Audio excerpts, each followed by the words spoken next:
இயேசு உங்களை நேசிக்கிறார். இந்த நாள் வேதாத்ம தியானத்திற்கு உங்களை அன்புடன் அழைக்கிறேன். இயேசு அவனை நோக்கி, நீ விசுவாசிக்க கூடுமானால் ஆகும், விசுவாசிக்கிறவனுக்கு எல்லாம் கூடும் என்றார். மார்க்கு 9:23 ஸ்மித் விகில்ஸ்வொர்த் எனும் தேவ ஊழியர் தேவனால் வல்லமையாக பயன்படுத்தப்பட்டார். ஒரு நாள் அவர் 2 கால்களையும் இழந்த ஒரு செல்வந்தரின் வீட்டிற்கு விருந்துக்கு சென்றிருந்தார். விருந்து மேஜையில் இருவரும் தேநீர் அருந்திக் கொண்டிருக்கும் போது ஊழியர் கூறினார், சகோதரனே, தேவன் உங்களுக்கு மறுபடியும் கால்களை கொடுக்க விரும்புகிறார் என்று. அதை கேட்ட செல்வந்தர் நம்பிக்கையற்றவராக, எனக்குத்தான் 2 கால்களும் இல்லையே, இனி கால்கள் எப்படி வளரப் போகிறது என்றார். ஊழியர், தேவன் எல்லாவற்றையும் செய்ய வல்லவர் என்றார். இப்பொழுது செல்வந்தருடைய மனதில் விசுவாசம் துளிர்த்தது. ஆவியானவர் செல்வந்தரிடம், இன்றே கடைக்கு போய் உன் கால்களுக்கேற்ற காலணிகளை வாங்கிக் கொள் என்றார். உடனே செல்வந்தர் கடைக்கு போய் 1 ஜோடி காலணிகளை கேட்டார். கடைக்காரர் மேலும் கீழும் பார்த்தார். உங்களுக்குத்தான் கால்கள் இல்லையே, எந்த அளவில் காலணி கொடுக்க வேண்டும் என்றார்.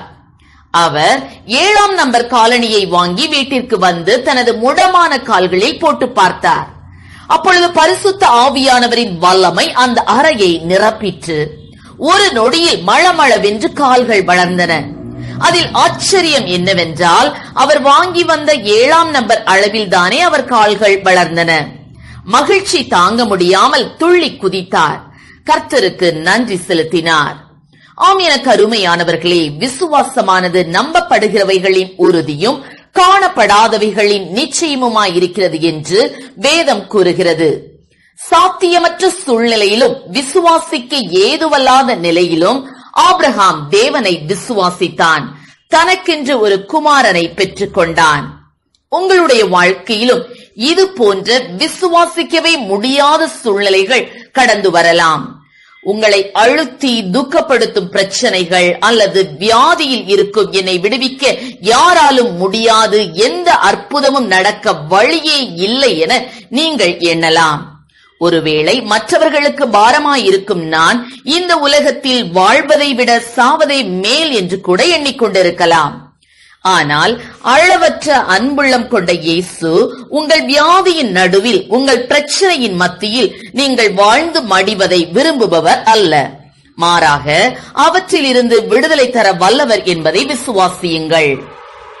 பிரியமானவர்களே, சந்தேகத்திற்கு இடமே கொடாதிருங்கள்.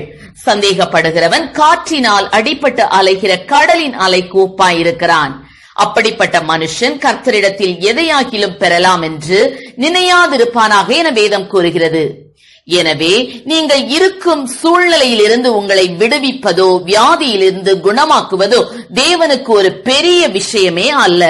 உங்கள் விசுவாசமே பெரிய காரியங்களை உங்களுடைய வாழ்க்கையில் கொண்டு வரும். எனவே சந்தேகத்தை குழி தோண்டி புதைத்து விடுங்கள். விசுவாசத்தில் நன்மையை சுதந்திரித்துக் கொள்ளுங்கள். கர்த்தர் தாமே நம்மை ஆசீர்வதிப்பாராக. ஆமீன். ஜெபம். எங்களை அதிகமாய் நேசித்து வழி நடத்துகிறீங்களா அன்பின் பரலோக பிதாவே, இந்த நாட்களில பல்வேறு சூழ்நிலையில இருக்கிற பிள்ளைகளுக்கு தேவனின் விசுவாசத்தை கொடுப்பீராக. நன்மையை சுதந்திரிக்கக்கூடிய கிருபைகளை கொடுப்பீராக. ராஜா, நீங்கள் விசுவாசியாத ஒரு கிரியை உங்கள் நாட்களில் நடப்பிப்பேன் என்று சொன்ன தேவன் அப்பா ஸ்தோத்திர ஆண்டவரே, பிள்ளைகளுடைய வாழ்க்கையிலே ஆண்டவரே ஒரு பெரிய அற்புதத்தை செய்ய வேணுமா ஜெபிக்கிற அவருடைய துக்க நாட்கள் முடிந்து போவதாக ராஜா, அற்புதம் நடப்பதாக என்று சொல்லி நாங்கள் ஆண்டவருடைய சமூகத்திலே மன்றாடுகிறோம். ஆண்டவரே ஆசீர்வதியும். இயேசுவின் நாமத்திலே ஜெபிக்கிறோம் நல்ல பிதா. ஆமென்.